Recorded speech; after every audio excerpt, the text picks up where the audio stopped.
ہاں جی، یہ بڑی ویڈیو دیکھنے کے لیے یہ 30 سیکنڈ کا جو ہے نا ویڈیو دیکھیں، اور 30 سیکنڈ میں یہی ہے کہ گروپ لائف انشورنس کے ریٹائرڈ ملازمین جو مبارکباد کے پیغام دے رہے ہیں، الحمدللہ ہم وصول کر رہے ہیں، ہمیں مٹھائیاں اور کیک بھیج رہے ہیں، ہم وصول کر رہے ہیں۔ بہت بڑا یہ کیس ہے جو ہمارے حق میں ہونے جا رہا ہے، اللہ کے فضل سے اسمبلی میں اور اسٹینڈنگ کمیٹی میں وہ منظور ہو گیا ہے۔ اب صدر پاکستان کے دستخط ہونے ہیں، اور اس میں مزے کی بات یہ ہے کہ گروپ انشورنس بھی ملے گی اور بناولٹ فنڈ بھی ملے گا، اس میں اضافی ہو گیا ہے۔ ہم نے گروپ انشورنس کا کیا ہے نا، ساتھ ہمیں بناولٹ فنڈ بھی ملے گا، ٹھیک ہے؟ تو جن لوگوں نے ابھی تک کیس نہیں کیا وہ فوری طور پہ ہمیں ٹیلی فون پہ رابطہ کریں، 030004725752، منصف اوان ایڈوکیٹ سپریم کورٹ، ان کو تاکہ میں بتاؤں۔ اور یہ دیکھیں، میں اسلام آباد سے جب میں گیا ہوں 8 وکیل تھے لاہور کے، تو 7 وکیل نہیں آئے، صرف میں گیا ہوں 2 دفعہ، 7 تاریخ کو بھی اور 13 کو بھی۔ ذمہ داری یہ ہوتی ہے، جو نہیں گئے نا ان سے پوچھیں کہ بھئی آپ نے فیس بھی لی ہے تو آپ کیوں نہیں گئے، ٹھیک ہے؟ تو میں تو پہنچا ہوں وہاں پہ، اور انشاءاللہ ہم یہ کیس جیتیں گے، ہر صورت جیتیں گے۔ تو جنہوں نے دائر نہیں کیا نا وہ میرے ساتھ رابطہ کریں، اور آپ دیکھیں یہ ویڈیو۔ اچھا جی، السلام علیکم، کیسے ہو دوستو؟ خیریت ہے؟ ٹھیک ہے، سب خیر خیریت سے رہیں۔ اور کنٹینر، یہ نا کنٹینر بنا کس لیے؟ کنٹینر عام لوگوں بیچاروں کو یہ پتہ ہے کہ کنٹینر بنا ہی اس لیے کہ سڑکوں کو بند کیا جائے۔ آپ یقین کریں اس میں اتنا زیادہ نقصان ہو جاتا ہے لوگوں کو کہ کنٹینر ایسے گزر رہے ہوتے ہیں، ظاہر ہے سڑکوں سے، کوئی ملتان جا رہا ہے، کوئی کاڑا جا رہا ہے، کوئی سکھر جا رہا ہے، کوئی بکھر جا رہا ہے، تو وہ پولیس والے ادھر ہی جا کے پکڑ لیتے ہیں، اور وہ روتے رہتے ہیں ڈرائیور وغیرہ کہ جی ہم غریب آدمی ہیں، اس کے اوپر سبزیاں لدی ہوئی ہیں، اس کے اوپر جناب تازہ چیزیں ہیں، پھل ہیں، یہ 2 دن 3 دن ادھر رک گیا تو وہ پھل گل سڑ جائیں گے، تو وہ گل سڑ جاتے ہیں، اس کی کوئی قیمت نہیں دیتا اس کو۔ تو کنٹینر یہ حکومت کی بڑی انتہائی گندی سکیم ہے، بہت گندی سکیم ہے کہ کنٹینر غریب کا پکڑ لیتے ہیں۔ اچھا، اس میں کچھ ایسے ڈرائیور ہوتے ہیں جو کہتے ہیں کہ سر جی یہ ہمارے پاس تو کھانے کے بھی پیسے نہیں ہیں، آپ نے ہمیں موٹر وے پہ جنگل میں پکڑ کے کھڑا کر دیا، اب ہم کدھر جائیں؟ پولیس کہتی ہے سانو کی ہے جی، ہمیں تو آرڈر ہے کہ کنٹینر پکڑو، تو پورے پاکستان کے کنٹینر پکڑ دیے جاتے ہیں، اور یہ گھٹیا ترین ایکسرسائز ہے۔ اس سے گھٹیا اور اس سے گندی اور اس سے ہیومن رائٹس کی خلاف ورزی والی اس سے اور بڑی کوئی ایکسرسائز نہیں ہو سکتی۔ جدھر جو مرضی کنٹینر پکڑو، اس کے اوپر جتنا مرضی قیمتی سامان لدا ہوا ہو، آگے ڈیلیوری ہوتی ہے، کوئی کراچی جو خاص طور پہ جا رہے ہوتے ہیں ان کے بیرون ملک چیزیں وہ جا رہی ہوتی ہیں، اس کا تو یہ اتنا معاشی طور پہ نقصان ہو جاتا ہے کہ آپ سوچ ہی نہیں سکتے۔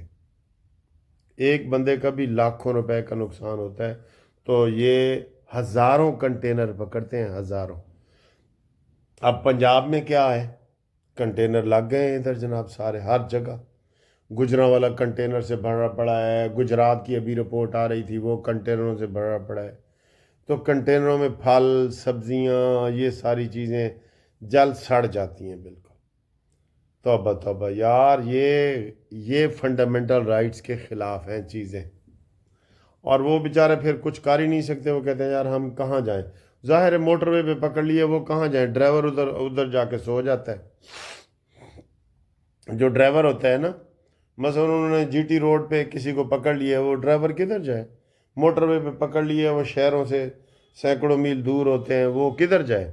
وہ کہیں نہیں جاتے، نہ کوئی ریٹ ہوتی ہے نہ کچھ ہوتا ہے، اور ان کو کوئی معاوضہ نہیں دیا جاتا، کوئی باقاعدہ پلاننگ سے رینٹ پہ نہیں لیے جاتے، چلتے ہوئے کو پکڑ لیتے ہیں۔ تو اے صرف پاکستان جی ممکن ہے، اور دنیا کے کسی ملک میں ایسے نہیں ہو سکتا۔ چلو جی، آگے آئیں جی۔ اسلام آباد سے رات کو 200 کے قریب پی ٹی آئی کے بندے پکڑے گئے ہیں، جن سے اسلحہ برآمد ہوا ہے۔ اور میں ابھی وہ شہباز گل کی ویڈیو سن رہا تھا، انہوں نے کہا جی کہ فوج نے اور رینجرز نے اور پولیس نے یہ بندے پکڑے ہیں، ٹھیک ہے، اور ان کے بارے میں وہ کیا بول رہا تھا، گندا بندہ شہباز گل کہتا ہے جی رات کو انہوں نے چھاپے مارے ہیں، کتوں کی طرح اور بھیڑیوں کی طرح انہوں نے بندوں کو پکڑ کے وہاں لے آئے ہیں۔ یہ لفظ استعمال کیا اس نے پولیس کے لیے اور رینجرز کے لیے کہ انہوں نے کتوں کی طرح سونگ سونگ کے بندوں کو پکڑا ہے۔ تو اسلحہ برآمد ہوا ہے نا، یہ مسلح جد و جہد ہے سر۔ یہ کوئی پرامن وہ نہیں کرنا چاہتے، پرامن تو وہ کرنا ہی نہیں چاہتے۔ ابھی تو ان کو عدالتوں سے بڑے ریلیف مل رہے ہیں۔ یہ چاہتے ہیں ہم خونی انقلاب لے کے آئیں اور ایران کی طرح یا کسی بھی ملک کی طرح انقلاب یہ لانا چاہتے ہیں، اور اس انقلاب میں یہ پھر ہم سب کو رگڑ دیں گے۔ یہ وہ انقلاب لانا چاہتے ہیں۔ ان کی کوئی وہ نیت نہیں ہے کہ ہم پرامن طریقے سے اقتدار کی منتقلی ہو یا ہم 5 سال کے لیے بیٹھ جائیں۔ یہ 13 میں نہیں بیٹھے، جو 14 کا دھرنا تھا 126 دن کا، جب ان کی سیٹیں ہی 35 سیٹیں آئی تھی، ساری 35 سیٹیں آئی تھی نا، تب سے یہ بےایمان اس وقت کا ہوا ہے۔ اس وقت تو اس کو اشارہ کیا تھا قمر جاوید باجوہ نے کہ آ جا، اور یہ چلا گیا، اور اس پریشر میں رحیل شریف نے کہا جی کہ ہمیں ایکسٹینشن مجھے دی جائے، نواز شریف نے کہا نہیں میں نے نہیں دینی، تو اس کو پھر 17 میں فارغ کر دیا، ٹھیک ہے نا۔ ابھی ایک وہ دلچسپ خبر ہے، اس کی ایک نصرت جاوید صحافی ہے، اس نے خبر دی ہے کہ بشرا بی بی نے جو الزام لگایا ہے نا کہ عمران خان کو سعودی عرب نے اس کی حکومت گرائی ہے اور اس کو یہودی ایجنٹ ڈکلیئر کیا ہے، اس نے کہا بی بی خدا کے لیے یہ وہ سعودی عرب ہے جس نے جب ہمارا پاکستان نے ایٹمی دھماکے کیے تھے نا تو ہمارے اوپر پوری پابندیاں لگ گئی تھیں۔ اس وقت اس نے $1.5 ارب کا ہمیں مفت تیل دیا تھا، $1.5 ارب کا۔ اتنا محسن ہے سعودی عرب ہمارا۔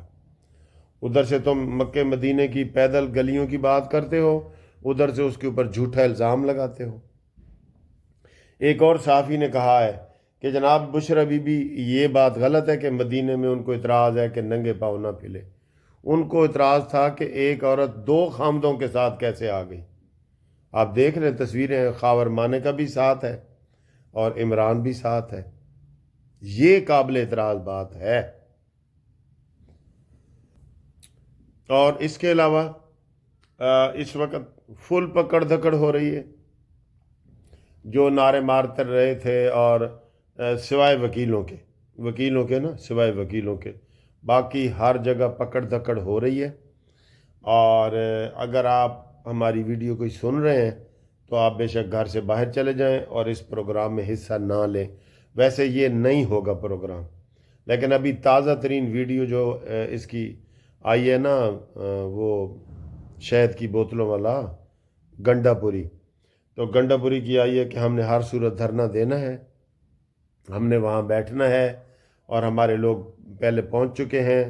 اس کا مطلب چھاپے پھر صحیح پڑ رہے تھے نا آپ کے اوپر، اور ہم نے عمران کی رہائی کے بغیر نہیں جانا۔ تو تمہارے باپ کا ملک ہے کہ فوج کے اوپر آپ حملہ کر دو۔ وہ تو کہہ رہے ہیں کہ وہ مراد سعید کو بھی باہر لے آئے۔ ویسے سر جی اپنی مرغی بری نہ ہوے، وہ پرائے گھر انڈا ہی نہ دے۔ ساڈی حکومت دی کمزوری ہے کہ مراد سعید ابھی باہر پھر رہے، حماد اظہر باہر پھر رہے، جلسوں میں آ کے تقریریں کر رہے ہیں، اور یہ ان کو پکڑ نہیں سکتے جلسوں میں۔ انتہا پسند ہے نا یہ، ان انتہا پسندوں کو پکڑو ان انتہا پسندوں کو، ٹھیک ہے نا۔ تو ابھی تازہ ترین جو ویڈیو وہ جاری ہو رہی ہے وہ یہی ہے کہ جناب علی ہم نے ہر صورت دھرنا دینا ہے، لیکن ہم آپ کو یہ بتا رہے ہیں کہ 90% امکان ہے کہ یہ دھرنے کے لیے باہر نہیں نکلیں گے۔ یہ پشاور سے سوابی تک نکلیں گے، اور سوابی کے بعد آگے کہیں گے جی وہ رکاوٹیں ہیں تو چلے باہر، کیونکہ یہ نا وہ فیس ویلیو نہیں ہوتی کہ اب ہم نے اعلان کر دیا ہے تو ہم باہر تو نکلیں، تھوڑے بہت تو نکلیں، تو یہ ادھر ہی سوابی تک ڈرامہ ہوگا۔